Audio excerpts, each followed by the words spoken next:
राधा नाम की महिमा। एक बार एक संत जी किसी गांव के निकट आश्रम पर भागवत जी की साप्ताहिक कथा कर रहे थे।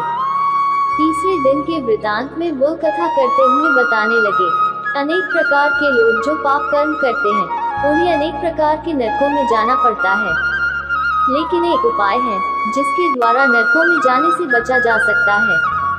कोई एक बार सच्चे हृदय से राधा नाम पुकार ले तो वह नरकों में नहीं जाता है। एक सेठ जी जो रोज आकर सत्संग सुना करते थे, सत्संग समाप्ति के पश्चात वह संत जी के चरणों में आकर बड़े जोर से रोने लगे। संत जी ने कहा, अरे सेठ जी क्यों रोते हो, तुम्हारा मन उदास क्यों है?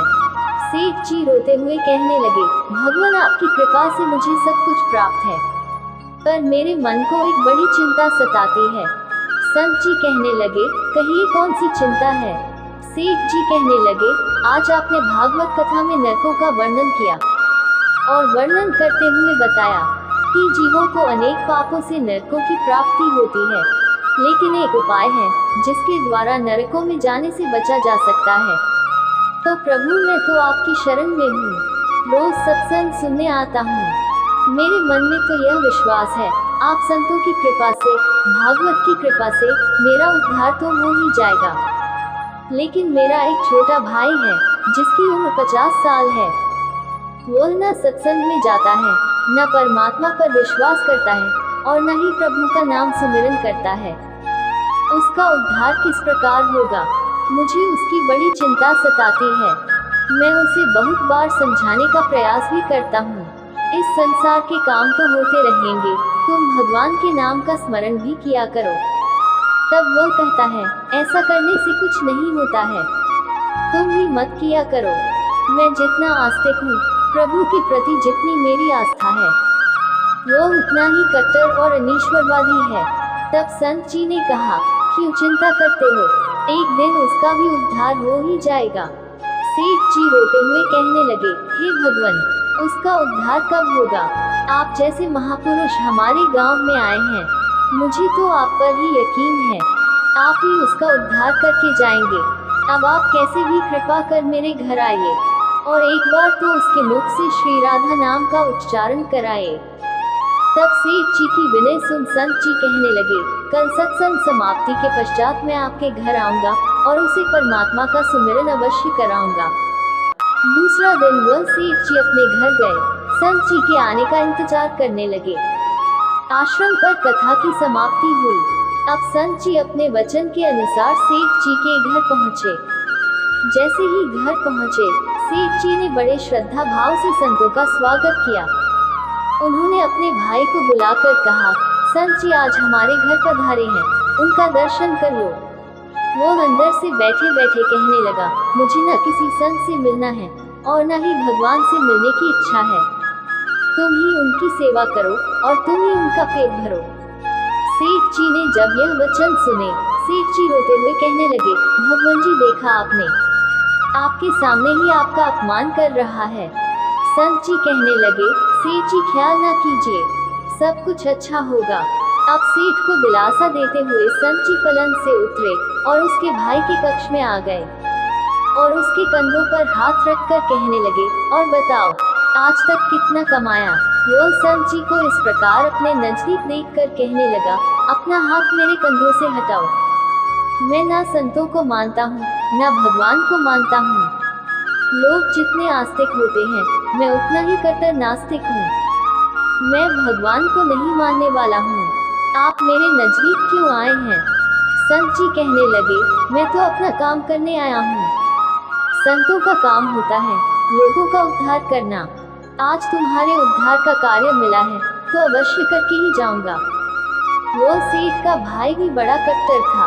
वो कहने लगा, आपको किसी का भी उद्धार करना है कर लीजिए, पर मेरा उद्धार आप नहीं कर सकते, मैं कुछ भी नहीं करने वाला हूँ। सेठ के भाई को देखकर संत जी मुस्कुराकर कहने लगे, एक बार राधे राधे बोल दो। वो सेठ जी का भाई कहने लगा, मैं कुछ नहीं बोलूँगा। संत जी ने फिर कहा, राधे राधे बोल दो। वो कहने लगा, नहीं कहूँगा। फिर संत जी ने कहा, राधे राधे बोलो। वो कहने लगा, मैंने कहा ना, मैं नहीं बोलूँगा। तब संत जी पुनः सेठ जी के पास आए और कहने लगे, अब आपने मेरे ऊपर ये जिम्मा सौंपा है, अब मैं जैसा करूँगा, आप बीच में नहीं आना। आप सारे परिवार वाले बाहर जाकर बैठ जाओ, जब तक मैं आपको बुलाऊं नहीं, एक भी परिवार वाला इस कक्ष में ना आए। अब इस प्रकार सेठ जी अपने परिवार सहित बाहर आकर बैठ गए। अब कक्ष में सिर्फ संत जी और सेठ जी का भाई था। संत जी ने पुनः प्रेम से कहा, अरे भैया एक बार राधे राधे बोल दो। वो कहने लगा, मैंने आपसे मना किया ना, मैं नहीं कहता हूँ, ना भगवान को मानता हूँ, ना भगवान की बातें मानता हूँ, मैं कट्टर नास्तिक हूँ। संत जी पुनः उसे प्रेम से हंसते हुए कहने लगे, जितने तुम कट्टर नास्तिक हो, मैं उतना ही आस्तिक हूँ। मैंने अगर निश्चय कर लिया है, तुम्हारे मुख से राधा नाम सुनकर ही जाऊंगा, और पक्का समझ लेना कि तुम्हारे मुख से राधा का नाम निकलेगा ही। वो कहने लगा, आप कितना भी प्रयास कर लो, मैं एक बार भी नाम नहीं लेने वाला हूँ। अब संत महापुरुष होते तो बड़े दयालु हैं, पर लीला मात्र उन्होंने क्या किया, उस सेठ के भाई का हाथ पकड़ा और हाथ पकड़कर जोर से घुमाने लगे। अब वह सेठ ठहरा 50 साल का वृद्ध अवस्था थी। संत भी वृद्ध थे, पर संतों के अंदर भक्ति का तेज होता है। उन्होंने जोर से उसके भाई का हाथ घुमाया, मरोड़ दिया। हाथ घुमाकर संत जी फिर कहने लगे, कहो राधे राधे। वह कहने लगा, नहीं कहूँगा।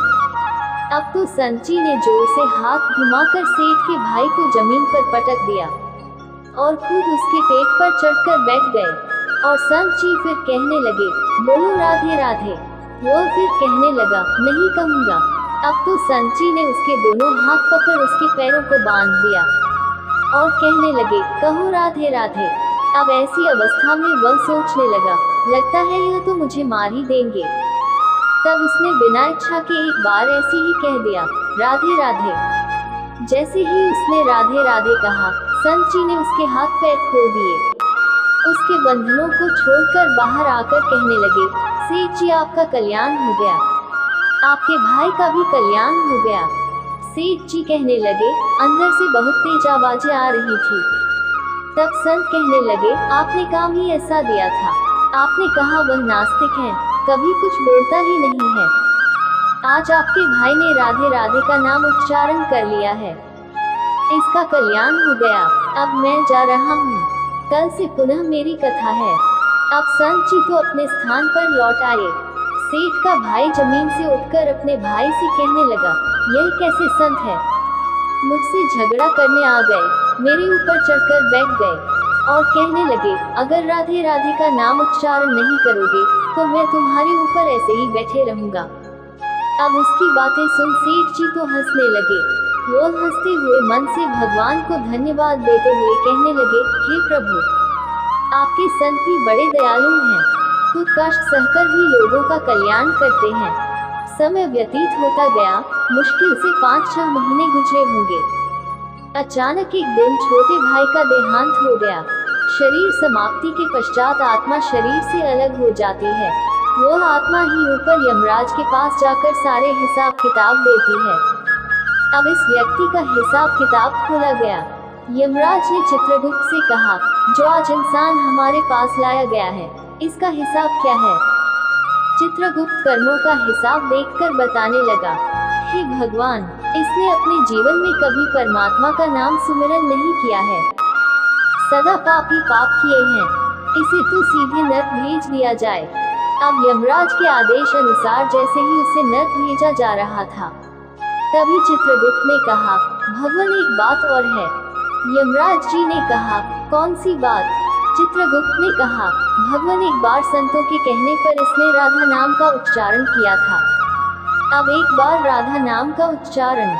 यमराज ने दूतों से कहा, थोड़ी देर रुक जाए, इसका हिसाब किया जाएगा, इसके बाद ही इसे नर्क में भेजा जाएगा। यमराज ने पुनः चित्रगुप्त से कहा, जल्दी से इसका हिसाब देखो और कहीं इसने परमात्मा का नाम उच्चारण तो नहीं किया है। चित्रगुप्त ने फिर से पुनः सारा हिसाब देखा और देखकर कहने लगे, भगवान, इसने एक बार जो नाम उच्चारण किया है वह संतों के भय से किया था, दिल से भी नहीं किया था, पर एक बार राधा नाम का उच्चारण किया है। अब यमराज जी विचार करने लगे, कि अब एक बार राधा नाम का उच्चारण और सारा जीवन पाप में। अब क्या किया जाए? तब यमराज ने उसी इंसान से पूछा, एक बात बताओ, हम तुम्हें पहले राधा नाम उच्चारण का फल दे या तुम्हें नरकों में भेज दिया जाए?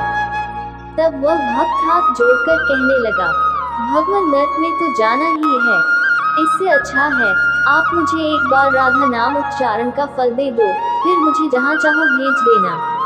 अभी यमराज जी अपनी पुस्तक खोलकर देखने लगे कि एक बार राधा नाम उच्चारण का फल क्या है। उन्होंने सारी पुस्तकें खोल दी, पर उन्हें कहीं फल दिखाई नहीं दिया। तब विचार करने लगे, एक बार राधा नाम उच्चारण का फल तो मुझे पता ही नहीं है। तब वह अपनी शंका का निवारण करने के लिए उस भक्त को अपने साथ लेकर स्वर्ग लोक में आ गए। स्वर्ग में आकर यमराज ने इंद्रदेव से कहा, हे इंद्रदेव, मुझे बताएं एक बार राधा नाम उच्चारण करने का क्या फल है? तब इंद्रदेव ने बहुत प्रयास किया, पर उन्हें भी इसका फल पता नहीं चला। तब वो सब देवता मिलकर ब्रह्मदेव के पास आए। ब्रह्मदेव ने जब उन सबको देखा, तब ब्रह्मदेव उनसे पूछने लगे, यह आपके साथ इंसान कौन है? तब इंद्रदेव कहने लगे, भगवान, इसने एक बार राधा नाम का उच्चारण किया है, बाकी सारा जीवन इसने पाप किया है। हमें तो पता नहीं राधा नाम उच्चारण का फल क्या है, इसलिए हम आपके पास आए हैं। तब ब्रह्मा जी ने भी बड़ा प्रयास किया, राधा नाम उच्चारण का फल क्या है? अब उन्हें भी पता नहीं चला। तब वहाँ ब्रह्मदेव कहने लगे, हम सब मिलकर इसे अपने साथ लेकर भगवान शंकर जी के पास चलते हैं। तब वह भगवान शंकर जी के पास पहुँचे। भगवान शंकर जी से प्रार्थना कर कहने लगे, हे महादेव, इस इंसान ने सारा जीवन पाप किया है, बस एक बार संतों के कहने पर राधा नाम का उच्चारण किया है। अब आप बताएं, एक बार राधा नाम उच्चारण का क्या फल मिलता है? तब महादेव जी ने बड़ा प्रयास किया, पर वह भी राधा नाम की महिमा को बता नहीं सके। तब शंकर जी कहने लगे, अब हमें भगवान श्री कृष्ण के पास चलना पड़ेगा, क्योंकि वही राधा तथ्य को जानते हैं। ऐसा सोचकर सब देवी देवता भगवान शंकर के साथ मिलकर उस इंसान की आत्मा को लेकर भगवान श्री कृष्ण के गोलोक धाम में पहुँचे। गोलोक धाम में भगवान श्री कृष्ण राधा जी के साथ अपने आसन पर विराजमान थे। भगवान श्री कृष्ण ने सब देवी देवताओं का सम्मान किया और उनसे पूछा, आज अचानक से आने का कारण क्या है?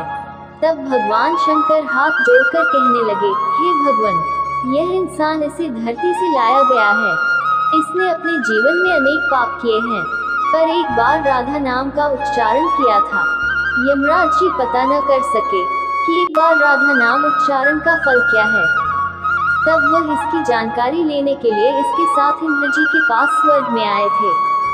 फिर स्वर्ग से होते हुए ब्रह्मलोक आए, फिर ब्रह्मलोक से होते हुए यह मेरे पास पहुँचे। अब मैं इन सबको अपने साथ ले आपके पास लेकर आया हूँ। अब आप बताइए, एक बार राधा नाम उच्चारण का क्या फल हो सकता है? जब इस प्रकार बातें चल रही थी, तब श्री कृष्ण के पास बैठी राधा रानी बड़े जोर से हंसने लगी। तब श्री कृष्ण ने कहा, हे राधिका, क्यों हंसती हो? तब राधिका कहने लगे, हे भगवान, यह अभी तक राधा नाम का महत्व समझ नहीं सके हैं। तब भगवान शंकर जी कहने लगे, हे महारानी, राधिका के नाम का क्या असर है, आप हमें बताएं ना। तब राधिका जी कहने लगे, हे महादेव, आप खुद सोचिए, इस व्यक्ति ने एक बार राधा का नाम जपा, वह एक बार राधिका के नाम जपने से स्वर्ग लोक की सैर करके आया, ब्रह्मदेव का ब्रह्मलोक में दर्शन करके आया, आपके महादेव लोक में आपका इसने दर्शन किया है। आज एक बार उच्चारण के प्रभाव से यह आप सबको साथ लेकर हमारे गोलोक धाम में आया है, मेरे दर्शन और श्री कृष्ण का पूजन कर रहा है। इससे अधिक राधा नाम का और फल क्या हो सकता है? जब राधिका जी ने इस प्रकार एक बार राधा नाम का पूरा महत्व बताया, तो यमराज कहने लगे, यह तो बड़ा अनंत फल है। जो व्यक्ति नरकों में जाने वाला था, वो एक बार उच्चारण से सब लोगों की यात्रा कर भगवान श्री कृष्ण और राधा रानी के चरणों में उपस्थित हो गया है। इससे अधिक फल और क्या हो सकता है? तभी भीड़ से यमराज कहने लगे, भगवान, क्या आप इसे नरकों में जाने की आवश्यकता नहीं है? तब श्री कृष्ण जी कहने लगे, हे धर्मराज, जिसने एक बार राधा रानी के चरणों का दर्शन कर लिया हो, वह तो कभी नरक में जा ही नहीं सकता है। तब वह भक्त जो वहां पर राधा रानी के दर्शन कर रहा था, वह कहने लगा, हे महारानी, मैंने तो संतों के भय में आकर आपका राधा नाम उच्चारण किया था, पर जो सच्चे हृदय से आपके नाम का उच्चारण करते हैं, उन्हें तो जीवन में कोई भय होगा ही नहीं। वो तो नरकों की यात्रा में कभी निकलेंगे ही नहीं, वो तो सीधा आपके चरणों में ही समा जाएंगे। तो इतना महत्व है एक बार राधा नाम के उच्चारण का। तो सच्चे हृदय से जो एक बार इस प्रकार कह दे, राधे राधे श्याम मिला दे, तो राधा नाम का उच्चारण कर